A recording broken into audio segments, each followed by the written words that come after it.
tinham sido inseridas para a gente como metas da APP de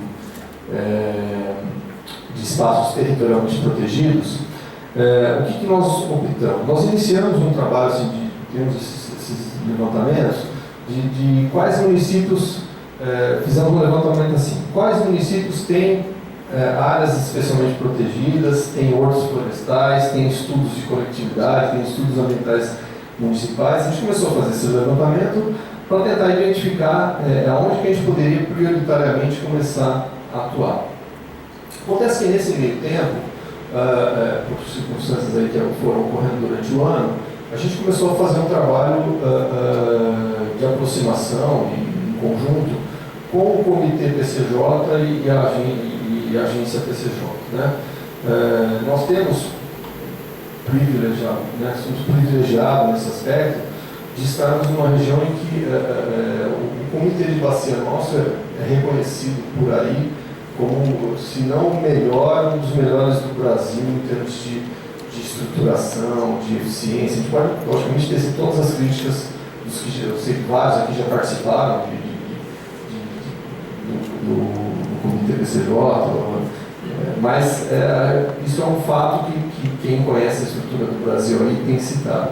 Então, nós, durante o ano, acabamos nos aproximando dos comitês e da agência PCJ, identificando que, assim, que eles já tinham uma série de estudos, como a nossa área geográfica é a bacia, eles já tinham uma série de estudos, inclusive um mapa de reflorestamento florestal, um mapa de áreas degradadas, um mapa de áreas de produção de água, aquilo que a gente estava querendo fazer, né, que a gente pediu informações para os municípios, já havia um estudo macro, né, um estudo da bacia como uma forma geral. Então, nós fizemos uma opção, no meio do caminho, de tentar aproveitar esses estudos, né, e partir para a implementação efetiva desses estudos. Né. São levantamentos feitos, estão lá nos planos de duração, nos PDCs, né, nos planos de duração continuada do nosso plano de bacia até 2020, mas nós sabemos que parte dessas ações não conseguem muitas vezes serem efetivadas por falta de recurso, por falta de projeto, eles não conseguem ser efetivamente implementados. Então, nós partimos para essa ideia de, ao nos aproximarmos da agência, né, e do comitê, obtermos essas informações. Então, começamos a participar de câmaras técnicas, começamos a ver esses levantamentos e resolvemos estabelecer, vou chamar de 2 projetos pilotos, né, para abranger, de alguma forma, essas questões. Né? Porque um dos grandes problemas que nós temos na nossa região, os senhores devem estar lendo isso com uma certa constância nos jornais, é falta de água. Né? Nós estamos num ponto de estresse hídrico, né? Nós não temos capacidade hídrica suficiente para o desenvolvimento que nós temos. E pelo que a gente acompanhou e andou estudando, né, e ouvindo, a restauração pura e simplesmente da APP necessariamente não gera aumento de quantidade de água. É preciso você trabalhar em áreas efetivas de recarga, que necessariamente não são as mesmas de APP. E a agência PCJ tinha estudos nesse sentido. Tá? Então, o que a gente fez? Como é um estudo da bacia inteira, não dá para resolver tudo de uma vez, a gente escolheu 2 áreas prioritárias, né? E aí uma área em Piracicaba, no Gaema Piracicaba, e uma área no Gaema de Campinas. Por que a escolha dessas áreas? Porque eram 2 áreas que já estavam com estudos mais avançados para a forma de recuperação. Nós submetemos essa proposta de acordo de trabalho em conjunto na Câmara Técnica de Recursos Naturais, da agência PCJ, do Comitê PCJ, e no caso da nossa área aqui, é o manancial de água do córrego Bom Jardim, que é um córrego que abastece Vinhedo e Valinhos e depois segue para o Rio Atibaia antes da captação de Campinas. Por que isso?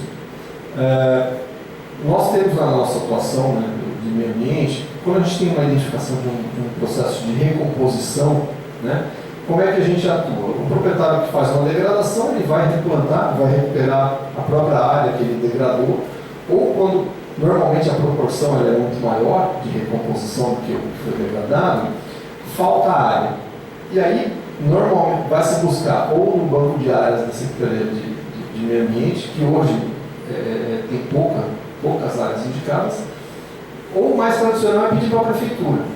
E aí vem o problema anterior que eu citei logo no início dessa fala.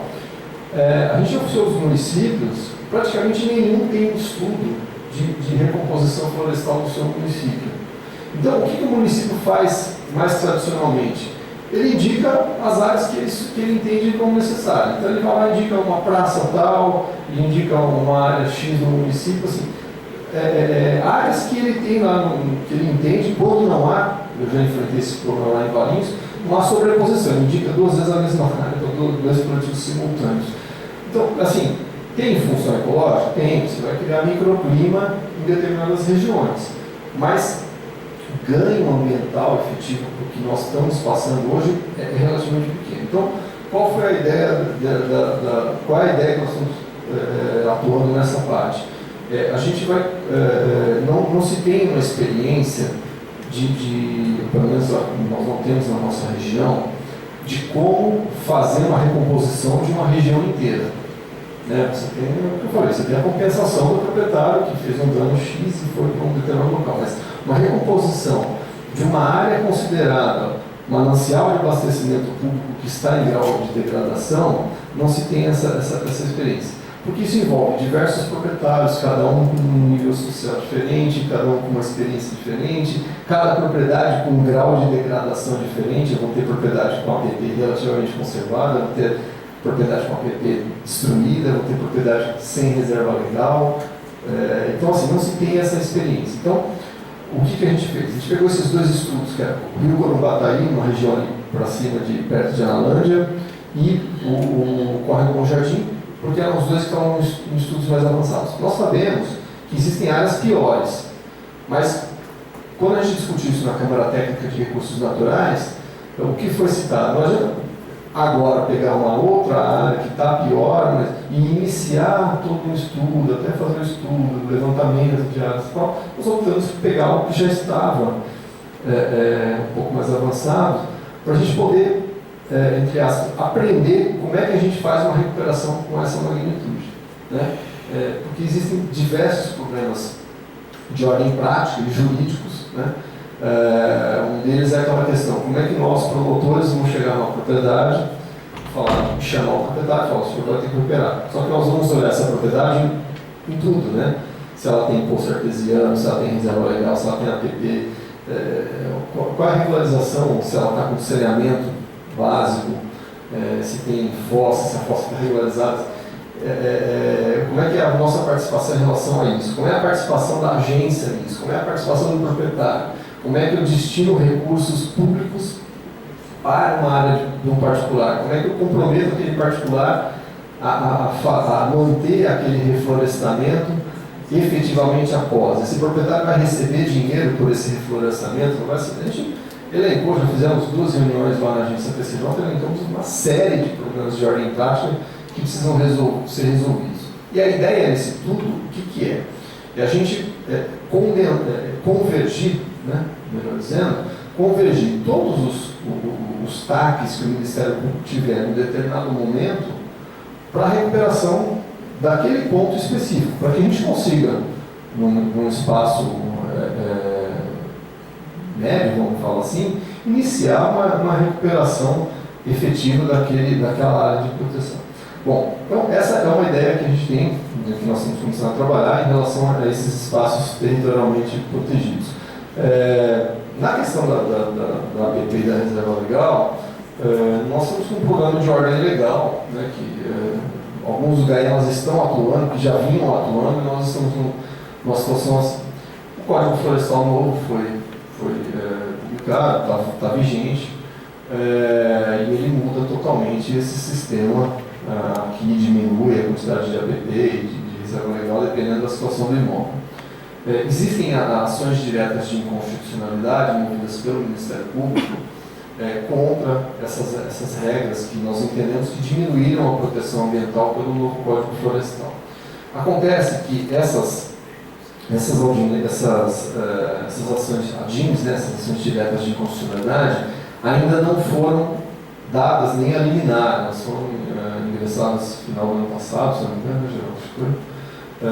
E elas não foi dada nem a liminar. Agora, por conta de todos os problemas do mensalão e tudo mais, isso ficou parado. O que está sendo discutido é que o ministro Luiz Fux, que é quem está com essas ADIMs, ele estaria para serem feitas algumas audiências públicas, né, preferencialmente com a comunidade científica, para que ele pudesse fazer uma avaliação dessas reservas legais, dessas medidas do Código Florestal. Então, a gente, por enquanto, a gente está um pouco no aguardo em relação a abrir frentes de trabalho em relação à questão